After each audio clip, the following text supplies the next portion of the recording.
అన్నకి నాకు ఉన్నటువంటి రిలేషన్ ఏంటంటే దాదాపు 25 years నుండి 30 years రిలేషన్ మాది. Same department. నేను ఎప్పుడు కూడా చంద్రయ్య సార్ అని ఎప్పుడూ విలువలేదు. అంటే బిఫోర్ ఉద్యోగం విలువలేదు, ఆఫ్టర్ ఉద్యోగం విలువలేదు. అన్ననే పిలుస్తాను నేను. అన్న విజయ్ అంటాడు, ఒక్కొక్కసారి అన్న కూడా అంటాడు. నాకు కొంచెం ఇబ్బంది అనిపిస్తుంది, ఎందుకంటే నేను తమ్మిని ఆయనకి. అన్నదమ్ముల్లాగానే ఉన్నాం దాదాపు 35 years. తర్వాత అన్న ఎట్లా అంటాడంటే ఒక్కసారి ఆయనకు నచ్చి దోస్తానం చేస్తే ఇక వాడికి జీవితాంతము ఉంటది. దేంట్లోనైనా A to Z ఏ అవసరం తీసుకున్నా గానీ ప్రతి ఒక్కరు అన్న అంటే కథం. ఆయన కూడా అట్లే ఉంటాడు ఎదుటి వాళ్ళ ద్వారా. ఆయన ఉద్యోగరీత్యా గానీ బిఫోర్ గానీ ఎప్పుడైనా గానీ ఒక తొనుకని కుండలాగా ఉంటాడు. ఎప్పుడో చిరునవ్వు ఉంటది ఫేస్ పైన. ఆ చిరునవ్వే మిగతా ఎన్ని క్వశ్చన్స్ కైనా ఆన్సర్ చేయగలుగుతుంది. ఏదైనా కానీ ఇది ఏమున్నదిలే చేసేద్దాం అంటాడు తప్ప ఇది మనతో కాదు అనేటటువంటి నేచర్ అన్నకు అనేటటువంటిది లేదు. ప్రతి విషయంలో అన్న ఈజీ ఏం రాలేదు ఈ స్టేజ్ కి. అప్పుడప్పుడు షేర్ చేసుకునే వాళ్ళు. ఇక్కడికి వచ్చినాక అన్నతోని బాగా అంటే బాగా అటాచ్మెంట్ పెరిగింది. నిజంగా వినయ్ అన్న అన్నట్టు నాకు కొంచెం ఫీలింగ్ అనిపిస్తుంది. ఒకరినే ఉండాల్సి వస్తుంది. ఆత్మీయుడు కనుక మనకు కొంచెం దూరం అయితే మనకి ఎంత బాధ ఉంటుందో సేమ్ అట్లాంటి బాధను నేను ఫీల్ అవుతున్నా. చాలా కష్టపడి ఆయనకి చదువు అంటే ఎంత ఇష్టం అంటే ఫాదర్ లేడు అన్నకి, బ్రదర్స్ ఉన్నారు, ఒక సిస్టర్ ఉంది. చాలా మామూలు విలేజ్, చిన్న రైతు కుటుంబం, ఎడ్యుకేషన్ లేదు.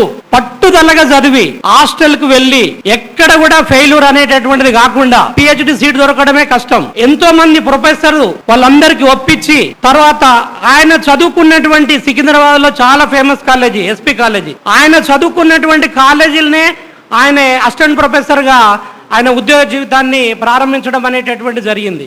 ఆయనతో పాటు సేమ్ ఆయన రిక్రూట్మెంట్ లో ఆయనతో పాటు ఒక 10 మందిని తీసుకుపోయిండు. అదే రిక్రూట్మెంట్ లో ఆయనతో పాటు 10 మంది రిక్రూట్మెంట్ అయినరు.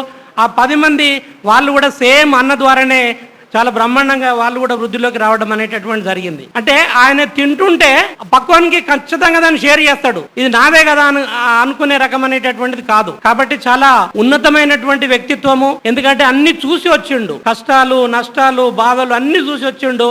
అంత ఈజీగా వచ్చినటువంటి వ్యక్తిత్వం కాదు, చాలా కష్టపడి వచ్చినటువంటి వ్యక్తిత్వము. ఇది ఉద్యోగం విరమణ అనేటటువంటిది అయితే కామన్. ఇంత క్రితమే సార్ కూడా మనకు చాలా సందర్భంలో చెప్పిండు. ఎప్పుడైతే జాయిన్ అవుతామో అప్పుడు అది మనకు ఫిక్స్ అయిపోతుంది రిటైర్మెంట్ డేట్ అనేటటువంటిది. అన్న కూడా ఆ రిటైర్మెంట్ అనేటటువంటిది కామనే. కానీ అన్న సామాజిక శాస్త్రవేత్తకి, సోషల్ సైంటిస్ట్ కి ఎట్లాంటి క్వాలిటీస్ ఉండాలో అన్ని క్వాలిటీస్ అన్నలోనే ఉన్నాయి. సమాజం గురించి ఆలోచించేటటువంటి వ్యక్తి. నేను ఒక్కరిని ఉంటే కాదు, మిగతా వాళ్ళు కూడా కావాలి అని కోరుకునేటటువంటి ఒక ఉన్నతమైనటువంటి వ్యక్తిత్వం అన్నది.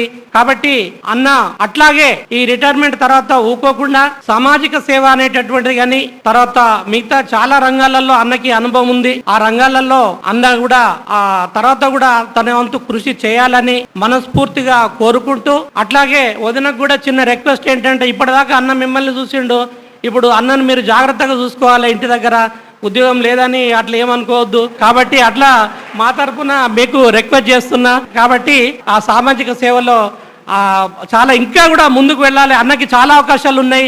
ఎందుకంటే అన్న నెట్వర్క్ చాలా ఉంది. అన్న అందరితోనే బాగుంటాడు. కాబట్టి చాలా బ్రహ్మాండమైనటువంటి ఫ్యూచరు నెక్స్ట్ చాప్టర్ అన్నటిది ఇంకా బ్రైట్గా ఉంటుంది.